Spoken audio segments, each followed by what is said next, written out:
Intinya sebetulnya karena ketua umum ini tidak tahu ya apa kesalahan dan apa pelanggaran-pelanggaran serius yang telah dilakukan oleh sekjennya. Dan mereka yang masih meragukan 2 bulan saya memimpin, masih mereka bertanya-tanya, saya sampaikan sabar sedikit, saya baru menjabat 2 bulan. Anda sudah hitung berapa koruptor yang sudah ditangkap?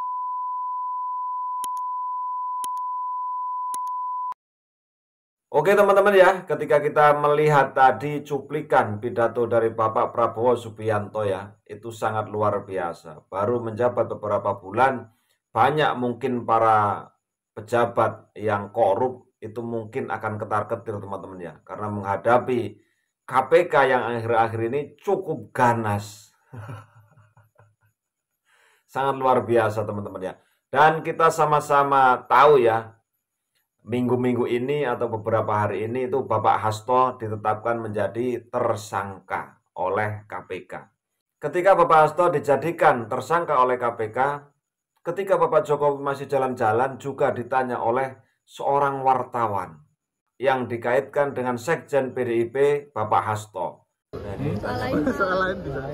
Tanggapan dikit aja Pak. Soal Pak Hasto kan ditetapkan sebagai tersangka di KPK ya Pak, tapi nama Bapak itu masih disangkut pautkan atas tersangka ini. Hormati seluruh proses hukum yang ada. Santai banget Pak Jokowi jawabnya teman. Tapi nggak apa-apa Pak, nama-namanya dicatut Pak, masih dibawa-bawa Pak. Nama Pak Jokowi sama keluarga masih dibawa. Enggak, warna tugas pensiunan enggak. Oke teman-teman ya, Pak Jokowi sangat santai menanggapi pertanyaan dari wartawan ini teman-teman ya. Nah ini pesan untuk Ketum PDI Megawati Soekarno Putri. Kita dengarkan bareng-bareng. Salam Pancasila. Salam. Kenapa Ketua Umum PDIP Megawati Soekarno Putri terlihat serius membela sekjennya atau ya, anak buahnya Hasto Kristianto? Intinya sebetulnya karena ketua umum ini tidak tahu ya apa kesalahan dan apa pelanggaran-pelanggaran serius yang telah dilakukan oleh sekjennya. Begitu kira-kira menurut saya ya. Saran saya kepada Bu Megawati sebagai ketua umum PDIP adalah pecat saja Hasto Kristianto, Sekjen DPP PDIP. Jika memang terbukti bersalah, ya masa orang yang bersalah dilindungi Bu? Ya, kan Ibu ini adalah simbol demokrasi. Demokrasi itu kebebasan berdasarkan hukum atau undang-undang atau aturan yang berlaku di negara tersebut.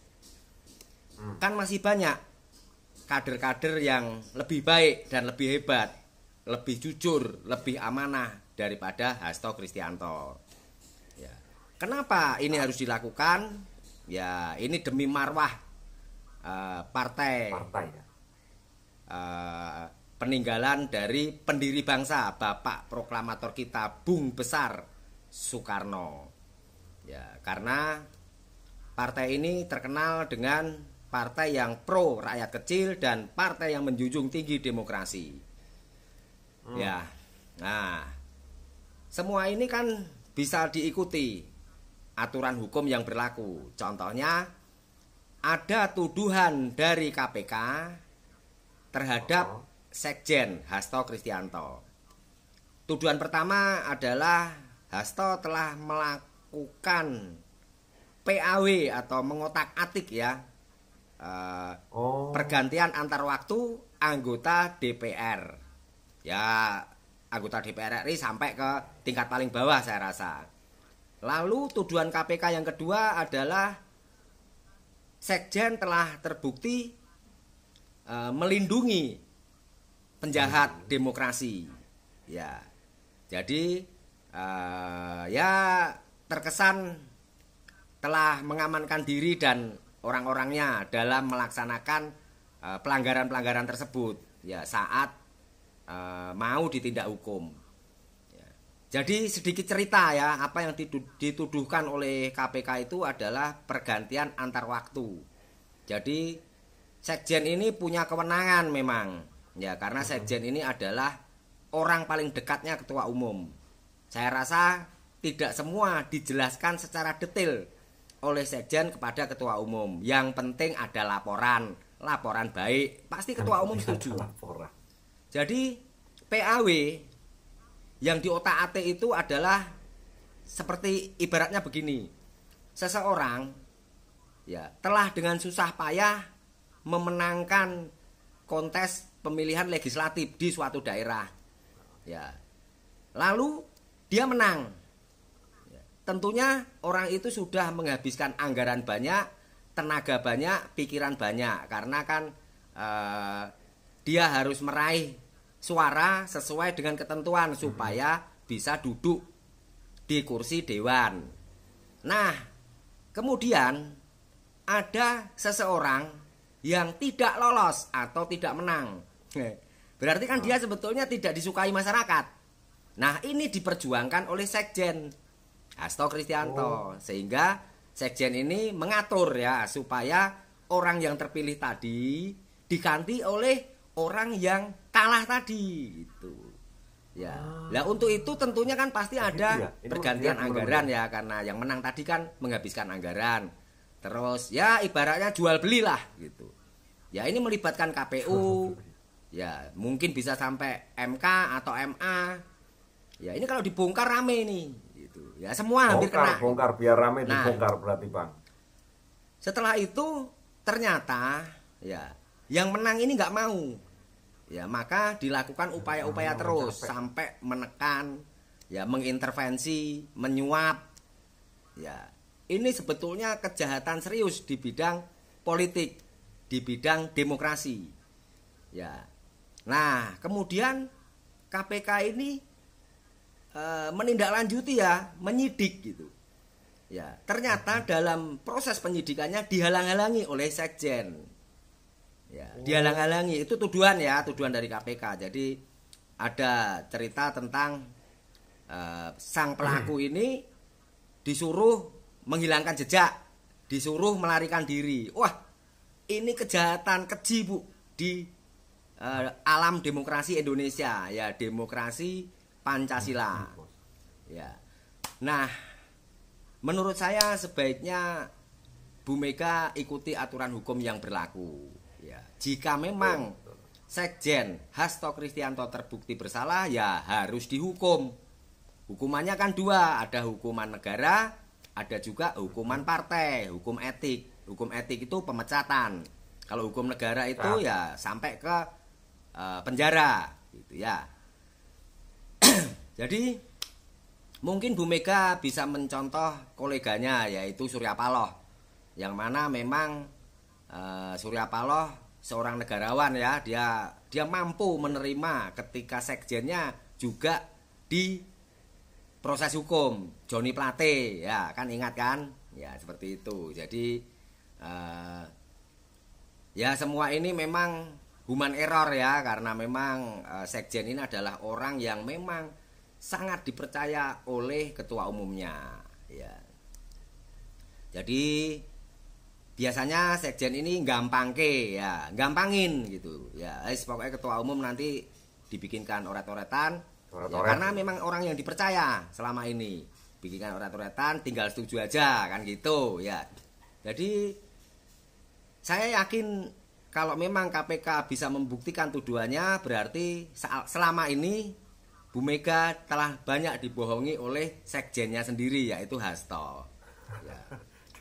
Apalagi kalau ya hanya soal kecil ya, PAW pergantian antar waktu itu kan nggak mungkin menjelaskan secara detail kepada ketua umum. Ketua umum ini kan orang sibuk ya, banyak yang dipikirin ya. Lalu masuk ke soal kriminalisasi hukum atau politisasi hukum. Menurut saya ya boleh-boleh saja ya, selama memang terbukti bersalah ya. Kalau merasa dipolitisasi hukum atau dikriminalisasi, ya dibalas saja. Ya, dibalas, boleh dibalas. Ini negara demokrasi, negara bebas gitu ya. Ya. dibalas siapa pelakunya, dicari tahu. Ya, dibalas secara setimpal. Misalnya ya, tuduhannya atau terbukti bahwa Jokowi yang melakukan ini dengan dasar kekuasaannya. Ya, gunakan juga kekuasaan. Ya, selidiki anak-anaknya Jokowi. Ya, pasti nanti akan terbukti itu. Jika memang terbukti ada buktinya terlibat dalam masalah pelanggaran hukum, ya anaknya Jokowi juga bisa diproses, Bu. Gitu. Ya. Iya, jelas toh, Pak. Atau partai lain. Ya, kalau pelakunya partai lain ya selidiki juga ya partai itu sehingga ya akan terbongkar semuanya gitu ya. Jadi menurut saya peristiwa Hasto Kristianto Sekjen PDIP ini jadi tersangka KPK ini menurut saya harapan bagus ya buat seluruh rakyat Indonesia ya. Karena saya yakin demokrasi Indonesia akan semakin sehat. Politikus akan mikir 2000 kali saat mau melakukan tindakan-tindakan kejahatan ya, pelanggaran politik, pelanggaran hukum dan lain-lain ya, atau ngotak-ngatik, suap menyuap dan lain-lain ya. Makanya ini pasti nanti akan berefek baik menurut saya. Jadi bersih. Memang politik harus disertai dengan mentaati hukum yang berlaku. Merdeka.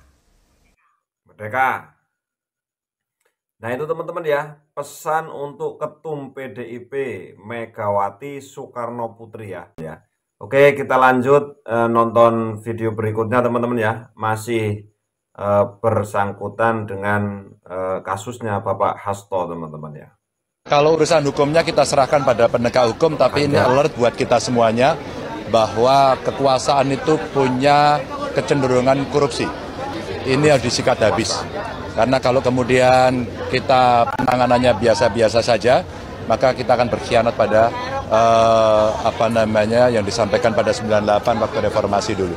Hasto ditetapkan tersangka pun elit PDI diperiksa bergiliran, tapi Harun Masiku belum ditemukan berbulan-bulan. Keterlibatannya karena tersangka suap dan rintangi KPK tangkap Harun Masiku. Meski sebelumnya dalam satu podcast Hasto juga sempat mengaku sudah mendapatkan kabar buruk bahwa dirinya dibidik oleh KPK untuk dijadikan sebagai tersangka. Katanya karena menyinggung Pak Jokowi dalam disertasinya serta terkait langkah politiknya di Pilgub Sumut. Di satu sisi, kita memang harus menghormati proses acara yang berjalan. Meski di sisi lain, sangat sulit untuk menafikan jika penetapan tersangka ini ada sesuatu di baliknya. Tapi kita harus adil dalam pikiran. Jika sesuatu itu buruk, bukan berarti lawannya baik. Bisa jadi malah lebih buruk. Sebagai masyarakat, kita harus kritis ke semua pihak. Jangan buta mendukung pihak tertentu. Semua tidak lepas dari kritik. Politik tidak harus membuat kita mendukung buta pihak tertentu. Tapi mungkin ada yang bertanya-tanya, di balik ini semua siapa yang menjadi dalangnya. Tapi apapun itu, saya selalu berdoa semoga KPK bukan pihak yang gampang ditekan. Sebab sebagai rakyat biasa, kami udah sangat lelah dipertontonkan drama perceraian yang tidak berkesudahan. Sementara beban hidup semakin berat. Gimana menurut kalian? Debat tetap pakai ada. Oke para bola ya, itulah tadi beberapa video yang cukup menarik sekali ya, yang memberikan pesan kepada Ibu Megawati sebagai Ketua Umum PDI Perjuangan. Pesan beliau adalah kalau seandainya memang Bapak Hasto ini bersalah, pecat. Ya benar kata beliau, karena untuk membersihkan nama partai. Kalau kader itu bersalah kok tetap dipertahankan, itu ya akan membuat jelek nama partai tersebut. Siapapun lah, partai apapun lah, kalau memang ada kader yang seperti itu, korupsi atau yang lain sebagainya dan bersalah melanggar hukum, karena kita itu negara hukum, ya sudah pasrahkan saja. Kalau memang perlu dipecat, dipecat untuk membersihkan nama partai. Agar partai bersih, kalau partai bersih itu juga akan memberikan kepercayaan kepada masyarakat ketika nanti ada pilkada, ada pilihan presiden dan yang lain sebagainya tentang perpolitikan yang ada di Indonesia. Oke teman-teman, mohon maaf kalau ada salah kata. Salam bahagia untuk kita semuanya. Wassalamualaikum warahmatullahi wabarakatuh.